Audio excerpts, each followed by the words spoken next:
വീണ്ടും അടീനിയത്തിൻ്റെ വിശേഷങ്ങളായിട്ട് തന്നെയാണ് ഞാൻ വന്നേക്കണത് കേട്ടോ. ഈ ചൂടുകാലത്ത് ഏറ്റവും കൂടുതൽ നമുക്ക് കഥ പറയാൻ പറ്റണതും അടീനിയത്തെക്കുറിച്ച് തന്നെയാണല്ലോ. കാരണം അവരാണ് ഏറ്റവും കൂടുതൽ പൂക്കൾ ഈ ചൂടുകാലത്ത് നമുക്ക് തരണത്. അപ്പോൾ ഇത് ഫോട്ടോസ് കാണിക്കണത് മുഴുവൻ നമ്മുടെ സിംഗിൾ പെറ്റൽ അടീനിയങ്ങളാണ് കേട്ടോ.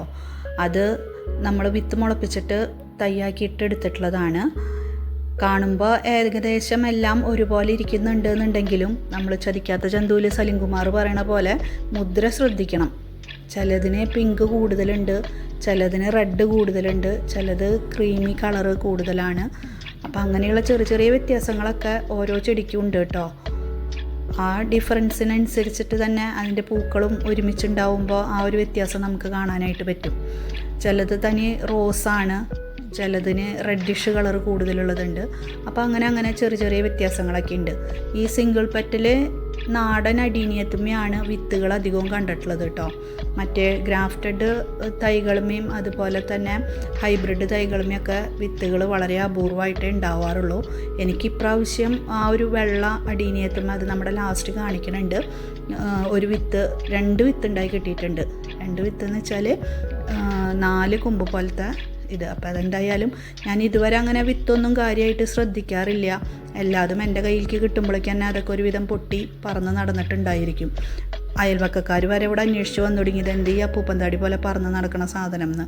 അപ്പോൾ അവർക്കും കുറേ ബോണസായിട്ട് അടീനിയം ചെടികളും വിത്തുകളൊക്കെ കിട്ടുന്നുണ്ട് കേട്ടോ.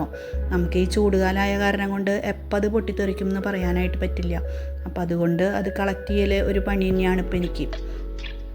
നമ്മുടെ ഹൈബ്രിഡ് അഥവാ ഗ്രാഫ്റ്റഡ് അടീനിയങ്ങളും നമ്മൾ ഈ വീഡിയോയിൽ ഉൾപ്പെടുത്തിയിട്ടുണ്ട്. കാരണം മറ്റൊന്നുമല്ല, നമ്മുടെ അടീനിയത്തിന് കുറച്ചധികം ഫാൻസ് ഉണ്ട്. ധാരാളം പേര് കട്ടിങ്സും സീഡ്സും ഒക്കെ ചോദിക്കുന്നുണ്ട്. അപ്പോൾ സീഡ്സ് നമുക്ക് നാടൻ സിംഗിൾ പെറ്റൽ അടീനിയത്തുമ്മയാണ് സീഡ്സ് ഉള്ളത്. അപ്പോൾ അത് സീഡ്സ് ഒരു കവറിൽ നമ്മൾ 15 എണ്ണം എന്തായാലും ഉണ്ടാവും, അതിലധികം ഉണ്ടാവുള്ളൂ. അപ്പോൾ അത് 20 രൂപയായിട്ടാണ് നമ്മൾ കൊടുക്കുന്നത് കേട്ടോ.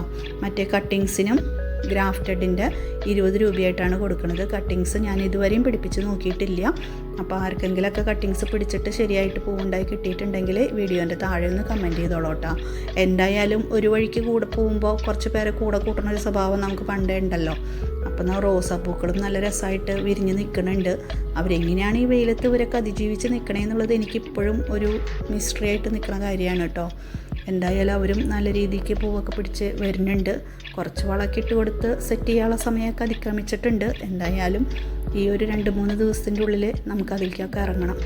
അപ്പോൾ എന്തായാലും മറ്റൊരു വീഡിയോയിൽ നമുക്ക് വീണ്ടും കാണാം. കട്ടിങ്സും സീഡ്സൊക്കെ ആവശ്യമുള്ളവർ പെട്ടെന്ന് തന്നെ കോൺടാക്റ്റ് ചെയ്തോളൂ കേട്ടോ.